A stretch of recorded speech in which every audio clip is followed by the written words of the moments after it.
Before we start today's show, we want to invite you to stick around at the end of the episode to enjoy a preview of a new podcast that premieres on July 14th.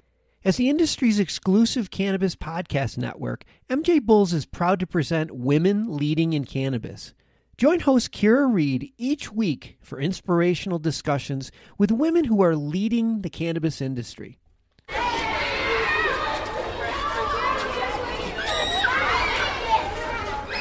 For too many years, families of children with devastating illnesses have felt helpless as they watch their child suffer. Today, they're taking matters into their own hands and finally finding relief treating their child with cannabis. This is one family's story.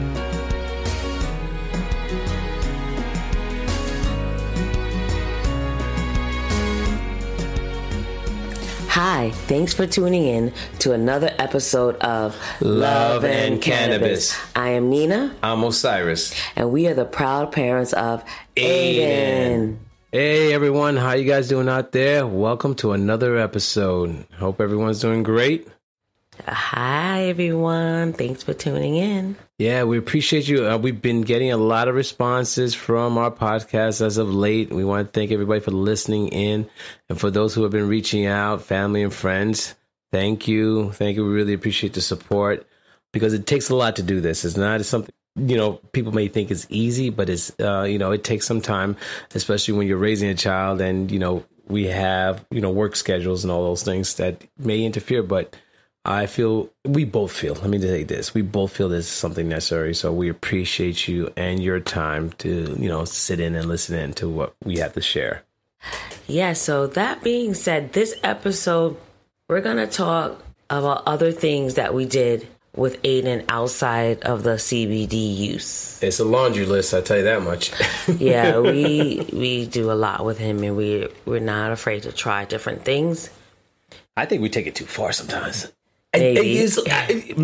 I think. I know. But I realize that we have to, because if we leave it to the doctors, they'll try it. So why not us, since we have to be with him every day and we have to be the ones to really, he's here with us. So we should be the ones to try these experiments that we research and we understand, we develop.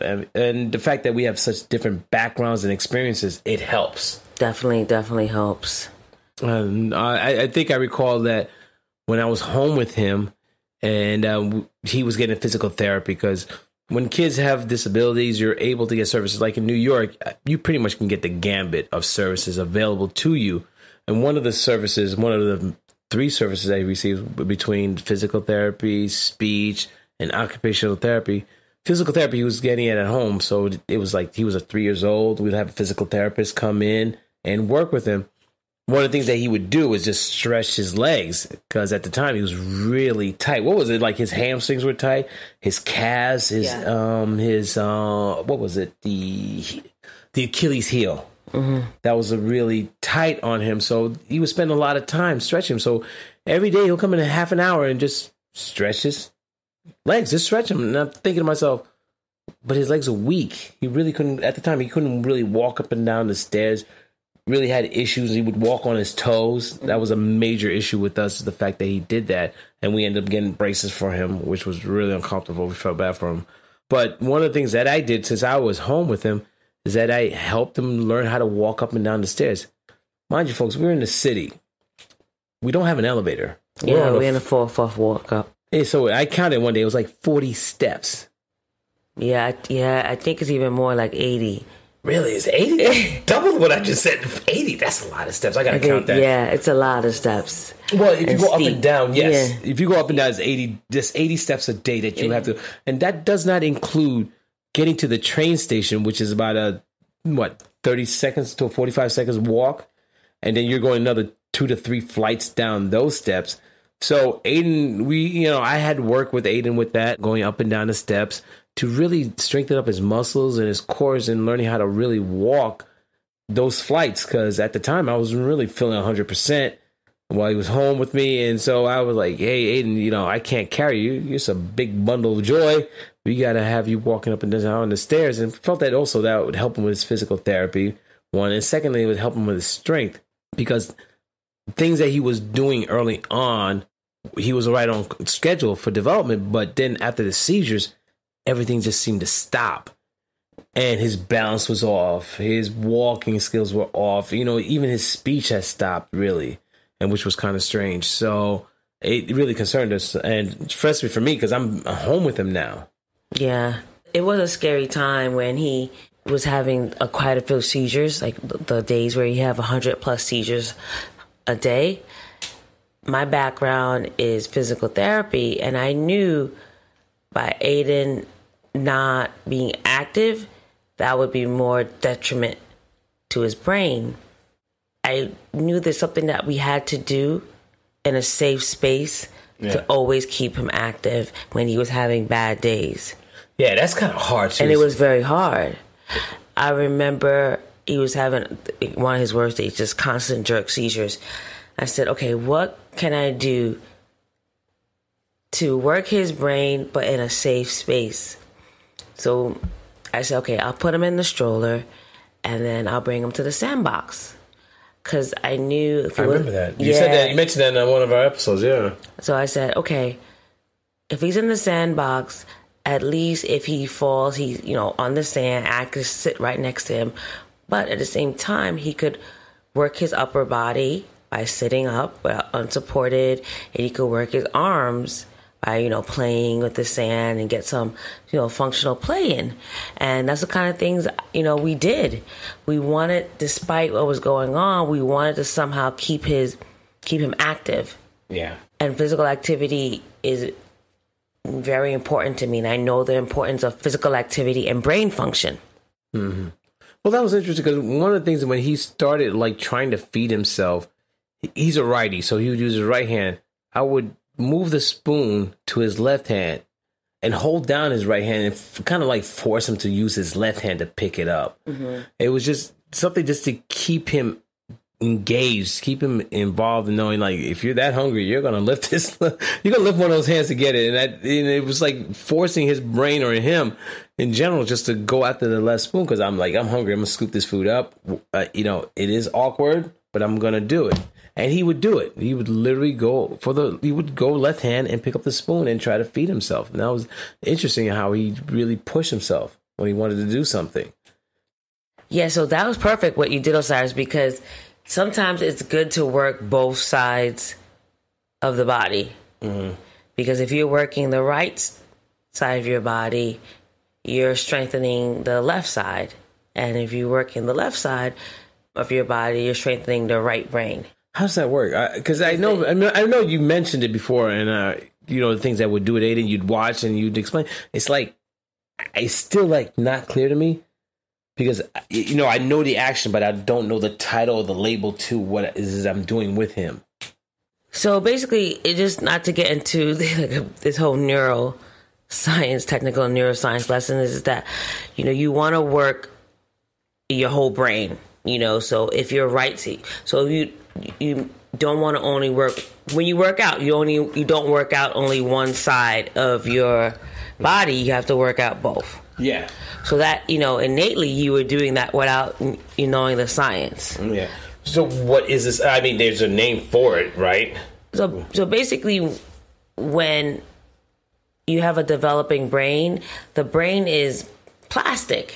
Mm-hmm. So it's called neuroplasticity, meaning that the brain can change. It's not just a fixed state. So even if you have some damage to your brain from a stroke or seizures or traumatic injury, there's an ability that you can heal from these things. Really? You know what? It's interesting that you mentioned that because I recall you having, I remember you were doing a conference or a speaking engagement to patients who had a stroke. And I recall you talking about this, and I was like, well, how do we apply that? And you said, well, you're rewiring the brain. If you're causing the part of the brain to work in a certain way. So it was kind of confusing. I'm like, okay, what I'm trying to understand is that, okay, so one side of the brain is not really active. So working that other active brain kind of rewires the left, right? Or the right, or whatever is not working, basically. It kind of forces it to kind of rewire itself so it extends. So the live part of the brain, the rewiring goes over into the left? Or it can't. right? That can happen. Really? That was seen in some patients with strokes. That's that amazing. One, say the certain part of the left part of the brain is damaged, a different part of the brain will take over, and sometimes that's where you see people have like complete recovery. That's amazing. Yeah. So like I knew that exercise was really important. So we always stress that with Aiden. Like we're the type of parents that have him at the playground when it's like 35 degrees. Like that's true. Like he has to get out. Like he has to work his brain. He has to keep active, keep strong, because he's having seizures and because the seizures can be damaging to him. So we knew that, he always had to be active.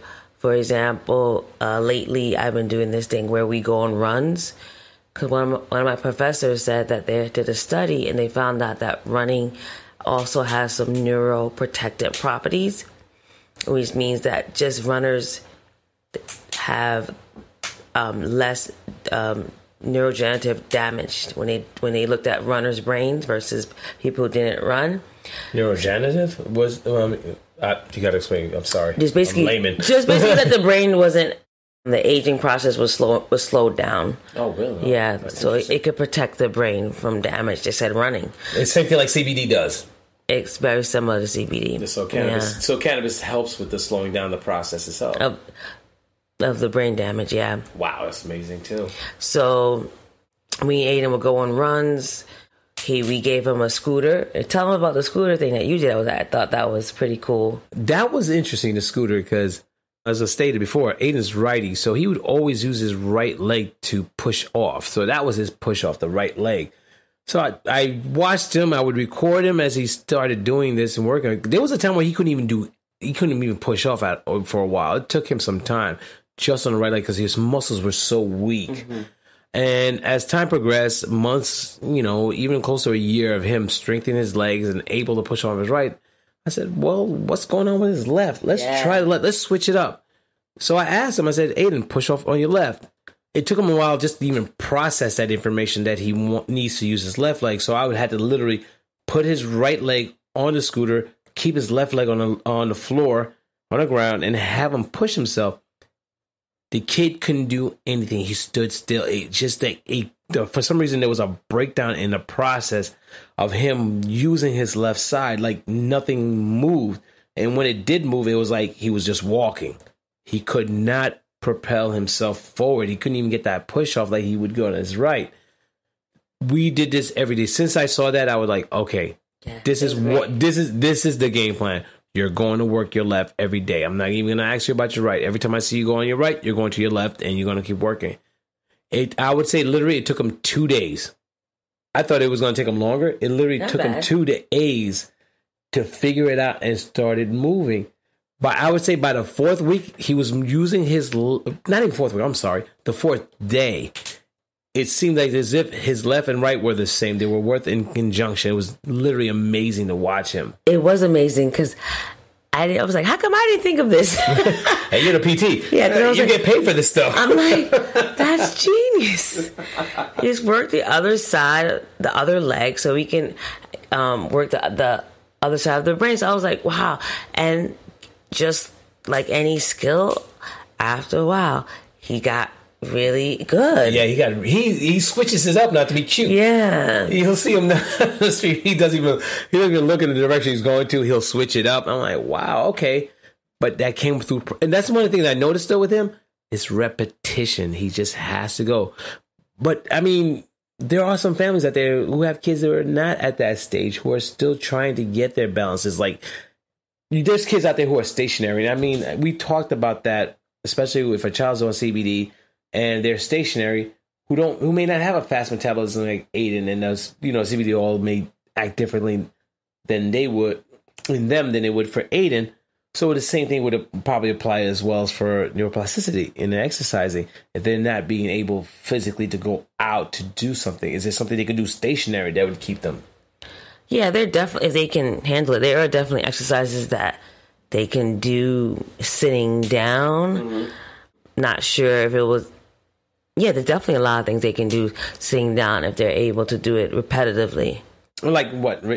One of the things I remember someone told me is like, yeah, I would raise sugar, like a pound of sugar bags or 3 pounds bags and just raise them with one hand, switch it up. Or even someone who had surgery from carpal tunnels, they would take a can and they would just do wrist curls. Yeah, so it's basically anything. Basically, you have to continue physical activity. And I know for us, a lot of people would say, wow, you do all that with your son and he has seizures? Like, yeah. And what was amazing about him, though, is that, especially like if he's doing homework, if he has a seizure while he's doing the assignment, he'll have a seizure, get upset for a little quick because he hates the feeling. Oh my God, this kid hates the feeling. But then he'll get himself together and like, I gotta finish. It's like this energy, like this tenacity, like I have to finish. Whatever he has started, he has to finish it. And which is amazing to watch. It's like, wow, he is determined. He's a very determined child.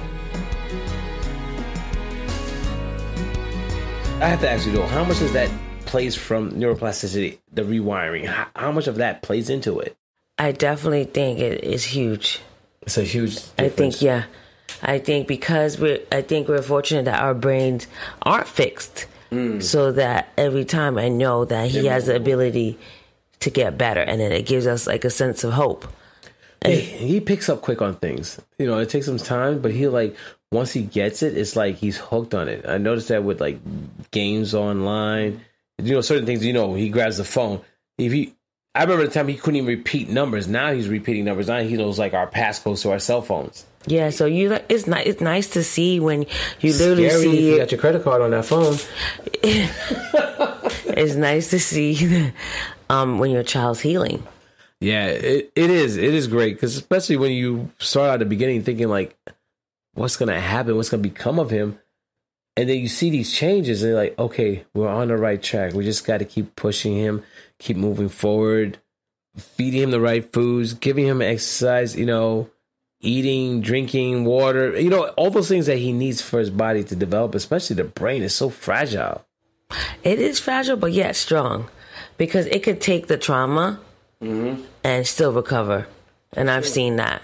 Yeah, I remember you told me the story about that one patient who couldn't walk. And after you were done with him, he was walking and he was like in marathons. I was like, whoa. Yeah. So I've seen some amazing recoveries from brain injuries. Patients that couldn't even sit up without 2 people holding them up, leave the rehab gym, they leave the unit walking.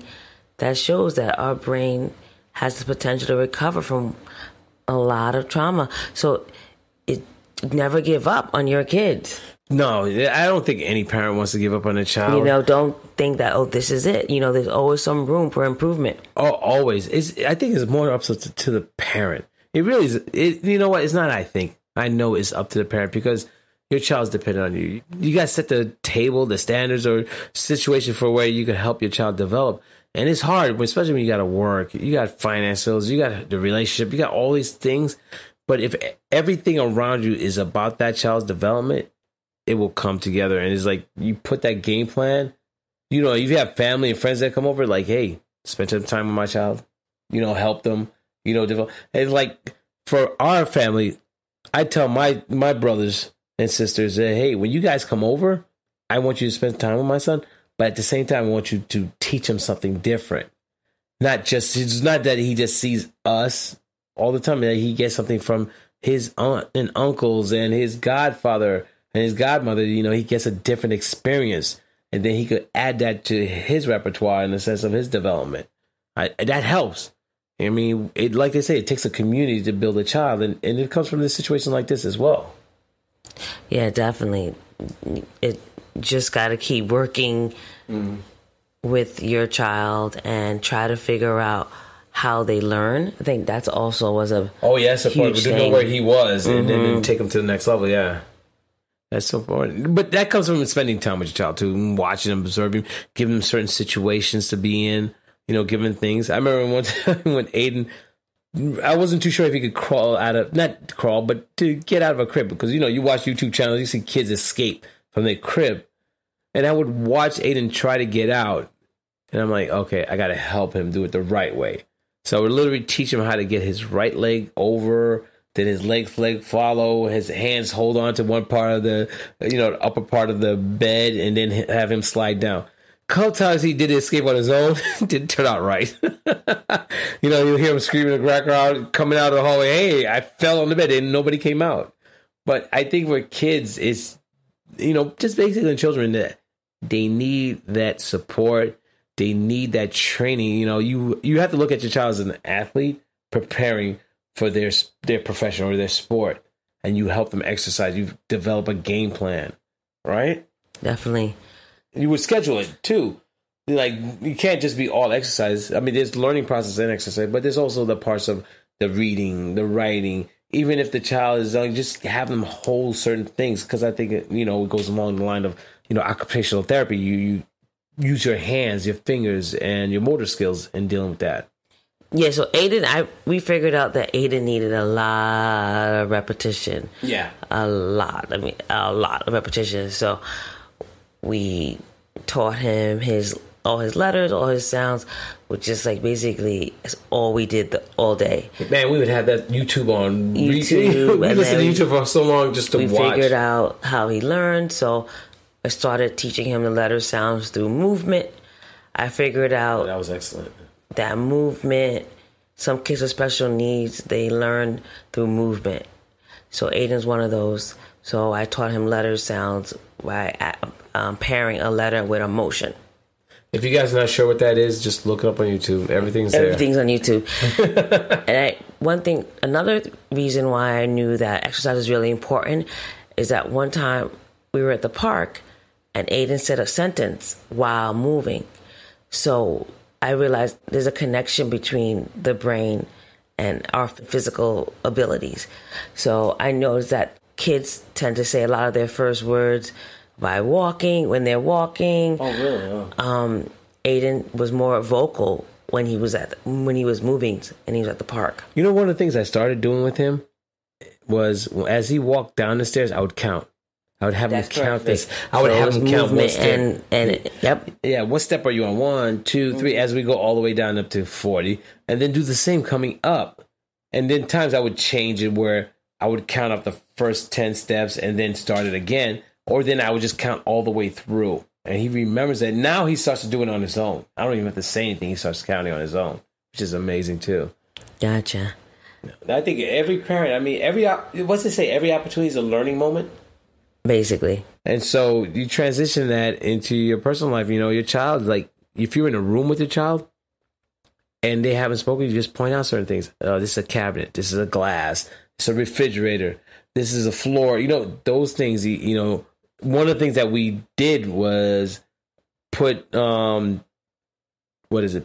just basically sheets of paper lining out what it was. So we labeled stuff. We labeled it. I apologize. We labeled everything. So the door, the kitchen, the bathroom, the sink, the mirror, the window, the shade. So every time he looked up, he saw something, and we would mention, oh, you're looking at the shade. You're looking at the floor.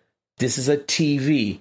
All those things. This is a phone. So, and then we would repeat it constantly. So when he started actually speaking, he would know what they were. Yeah. So you're responsible for your child. Even though Aiden got therapy, and he has a teacher, we don't depend on anyone else to educate our child. Not at all. Because there's only 30 minutes a session? Yeah. He's in school the whole day too, but at the same time, I don't depend on the teachers. No, it's all us. It's on us. Yeah, because he spends most of his time with us, actually. So you always have to don't depend on the therapist. You have to do your own research. Research and also doing the and helping them, yeah. So they can go to school, they have their therapy, but also you have to have the time where they're learning from their mom or dad, grandma, like you said, uncles, aunts. It's a family affair. It has to be like a family affair. Especially if you have a babysitter, have the babysitter get involved as well. If you're getting therapy at home, set something together. Pretty much like a schedule. Like, this is the things we expect. These are the things I need to have done. These things I want to do, and we'll follow up, because it's so important. Every day, every minute, every second is so important. And so you can imagine what every day is like. It can be, and will be a lot. But the end result is something amazing when you see them wake up and you're like, wow. And you know you're going to just basically say to yourself, like, all the hard work is starting to pay off. So, Osiris, I have a question for you. Really? Boy, here we go. So, are we done? Is that what you're saying right now? Because you go right into the question. You were also going through your own health issues simultaneously when Aiden was going through his peak of seizures. Peak? I would say basically. So 2 to 3 days after I came out of the hospital? Yeah. So we never really discussed that. I don't think it's something that we wanted to talk about. I don't think we were ready to talk about it. It was a lot. And it started before he was diagnosed with his epilepsy. So this was something that was going on for about at least 4 months leading up, 4 to 5 months leading up. Yeah, so it was December, January going into that year. So do you want to kind of do a Q&A with me next episode just to get a feeling, just to know what you were going through at the time? So we're going to do this here. You never asked me, so you want to do this? Next episode. You want to do this? Yeah, why not? You want to know the truth? I guess so. You can't handle the truth. We'll find out. I'm excited. Really? Well, I shouldn't say excited. But yeah, I was like, I don't think I would use that word. Curious. More like nervous. Yeah, nervous. Your nervous laugh there.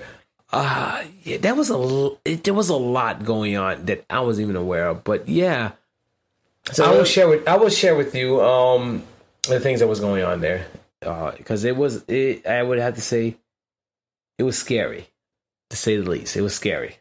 Yeah. Take a deep breath. You're gonna probably need to get that pen ready, because it's gonna be a lot to take in. All right. Thank you, everyone, for listening in for another episode. We want to basically say we look forward to hearing from you guys, and we look forward to getting any responses, positive, negative, whatever the case may be, or even topics that you guys think that we should talk about. But we love the feedback, we love the connection, and we hope that we're helping people out there as well, just to give them some insight to what they're going through and let them know that you're not alone. You're not alone. It's a we thing at this point. We're all going through it. All right. So everyone, take care. Ciao. Bye. Thanks for tuning in to another episode of Love and Cannabis. I'm Nina. I'm Osiris. And we're the proud parents of Aiden. Be strong. And stay empowered.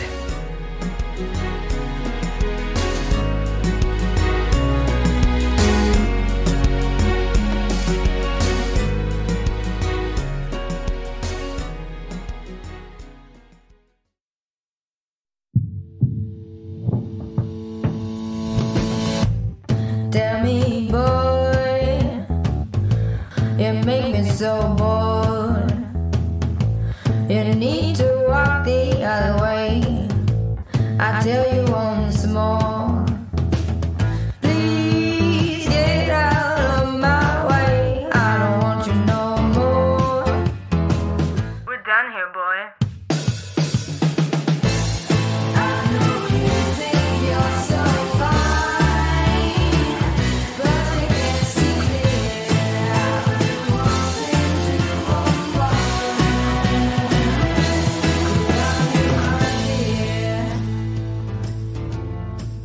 Hi, my name is Kira Reed, and I'd like to invite you to be inspired by the women who are leading in the cannabis industry.